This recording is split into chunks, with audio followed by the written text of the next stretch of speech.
Ampuliriza njagala okukola musaako weebale nnyo bali ddala gy'ogenda mu maaso n'okubeera nga otuusaako engalo. Nze AK Master emabega w'omuzindaalo ku lutimbe gaggadde olwa AK TV okulabika nga nkwanjulira ensonga zonna. Mukwano gwange n'obuwombeefu nja kukusaba vidiyo eno nkwegayiridde sooka ogimpere ekigalo.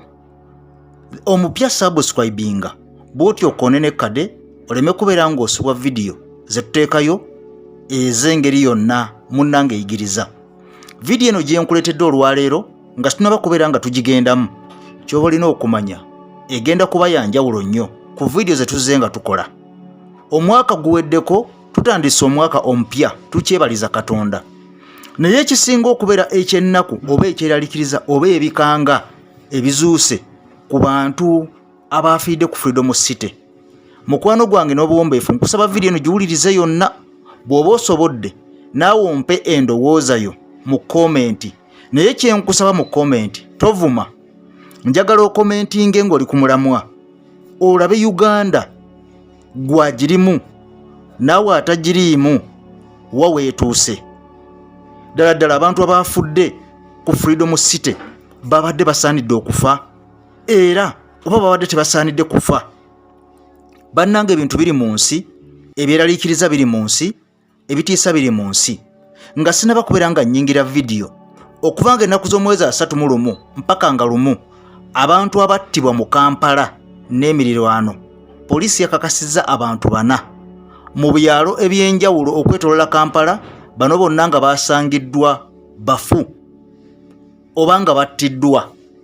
Waliwo gwe babadde basibye ku muti, waliwo gwe yabadde aguddawo nga tebamanyi ngeri ki gye yafaamu, era poliisi n'etulira n'emirambo okubeera nga ejongerayo mu ggwanika n'okubeera nga ezuula bannyinizo n'okunoonyereza abantu bano baafudde ki. Okufa mu Uganda kati kikyali kya mawulire nnyo, tekyakola mawulire. Okufa mu Uganda tekikyakola mawulire. Naye ekisinga okuluma oba ekisinga okwewuunyisa ku bantu bano, kubanga basooka ne batugamba abantu 9 nti bebafiira ku Freedom City. Naye olwalira amawulire gongedde okulaga nti abantu beeyongedde okubeera nga bafa, kati baweze 10 abaakafa. Poliisi be yakakakasa. Poliisi ngenda kubulya vidiyo eno nga sinagiyingiramu essaawa zino, sinayingira mu vidiyo eno just tukyalingiza nningize. Kati katugende mu vidiyo yennyini. Nkugambye nti abantu abaakafa basooka ne bagamba abantu 9 bebafiirawo ku sport. Wobukeredde olwaleero poliisi ng'ekakasizza nti abantu 10 be baakafa. Wabula ate agava mu nkuubo, ag'omu nkuubo galaga nti basukkamu mu 10. Waliwo agalaga nti balinga 12 abaakafa. Katuyingidde vidiyo, ntandise vidiyo yennyini nnyini. Bw'oba otegeka ekivvulu njagala osooke ombuulire ekifo kirina okuba nga kyenkana kitya. Ekifo nga Freedom City kifo kifunda. Otegeka otya ekivvulu oba okkiriza otya ekivvulu okubeeramu nga kisukka mu bantu 20,000 abantu abalina okutuula mu kisaawe ky'ennakivubo aga Katonda mu ggulu ne batuula mu kizimbe kya Freedom City 20,000 n'okusoba. Ani yabawadde olukusa okuyingiza abantu abo bonna? Era abantu bano bonna bayiseewa okuyingira nga bulijjo ku Freedom City wabeerayo ebivvulu ne tuwulira nga abantu bagamba nti bajjudde mulekerawo okuyingira. Lwaki olwaleero ekivvulu ekyo kyassa abantu? Tebasitoopinze bantu kuyingira. Lwaki tebasitoopinze bantu kuyingira ne babaleka ne basigala nga bakyayingira?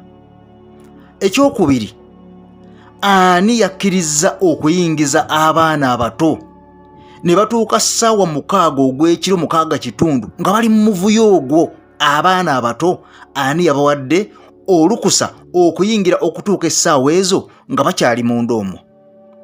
Ekyokusatu, amawulire genfunye ag'omu nkubo galaga nti omutegesi w'ekivvulu Abitex ne nannyini kifo balina okubeera nga bakwatibwa. In fact amawulire amalala galaga nti Abitex ayinza okuba nga yakwatiddwa, ayinza okuba nga namukwate wenjogerera essaawa zino nga ye already yakwatiddwa dda. nga naye situnaba kutuuka eyo yonna kukwata abantu abo. Njagala okumanya maneja w'ekifo kino yaali luddawa era lwaki sigo basooka okukwata. Ekyokubiri, OC oba DPC eyawa olukusa abategesi okutegeka ekivvulu kino ali luddawa. Ekyokusatu, bakanyama ababadde ku kifo ekyo bo bali luddawa, kubanga wano bw'oba onenya tosobola kunenya nannyini kifo, tosobola kunenya mutegesi Abitex. Security eyabaddewo eri luddawa. Batugamba ebivvulu bibeerako security nga tebinaba kubeera nga biteekebwawo. Security yabadde erazeewa. Ekyokubiri, ani yalagidde abantu bano nti mulinnye mwambuke waggulu yewagenda okubeera fireworks? Abantu ne bambuka baba baakatuukayo nti ate nedda mukomewo mukkirire, ate ne bakomawo. Abantu 200+ n'obambusa n'obakkiriza mu ddakiika eyo kikyoba osuubira. Era yakoze okulangirira kuno yaali luddawa. Ekyokusatu, ekifo kino kyabadde kimaze okubeera nga kifiiramu abantu, naye kikwewuunyisa ekifo kino tekyaggaddwa. Olunaku olwazzeeko kyasombodde abantu abatategedde nako nti waliwo abalala bafiddewo, era bizinesi ne zigenda mu maaso nga bulijjo. Kati njagala okubuuza, bwe kiba nga okunoonyereza kugenda mu maaso, ekifo ne kitasibwamu yadde eddakiika emu yadde lunaku lumu ne kitaggalwa, kiki ekiri munda awo? Kiki ekiri sayansi ki ali emabega awo? Kubanga omuntu ne baba afunye accident ku kkubo, poliisi eteekawo nekodoninga ekifo oba ekizingako negamba nti wano tewasaalimbirwa, naye ekikwewuunyisa Freedom City yasigadde ekakkalabya ng'abantu 9 bafiiriddewo. 9 bafiiriddewo, naye Freedom City emirimu gyasigadde gigenda mu maaso bukwakku nga bulijjo. Kati njagala okubuuza, ani yakkiriza abaana abato mpaka ssaawa 8 nga bali mu kivvulu? Ekyokubiri, maneja w'ekifo ali luddawa lwaki bamukwata? Ekyokuna, omutegesi w'ekivvulu lwaki aba akwatibwa? Era nannyini kizimbe Ssebalamu bw'abanga yakola bizinensi oba n'akola ekifo n'akikwasa maneja yabeera avunaanyizibwa ku buli kimu. Kakati Ssebalamu ate ye abaziiza gwaki? Omanyi waliwo ebintu bye tulina okutunuulira ng'abantu wadde embeera ebaddewo, era ntubako ne bye tuyiga. Waliwo security eyaba Uber be bakanyama babeerawo. Waliwo okubeerawo n'abantu bano abakabeera ku miryango, abantu abayingira. Kubanga poliisi ekugamba nti okwetoolola Kampala n'emirirano mu bivvulu byonna ebyabaddeyo baakutta abantu 225 nga balina ebissi nga baagala kuyingira nabyo mu bivvulu. Nga kuno kuliko ebyambe, kuliko makansi, kuliko emagalo nga baagala kuyingira nabyo mu bivvulu munda. Abantu abasoba mu 225 be bakwatiddwa, naye ekikwewuunyisa ku bantu abo baakutte n'ebintu ebyo nate kuli n'omu gwe baasibye. Okitegeera? Kati njagala okumanya security y'ekifo kino yabadde eri luddawa? Ani yalagidde abantu okwambuka nga mulimu n'abaana dakiika emu n'abagamba ate mukkirire ku sipiidi ey'ekitalo?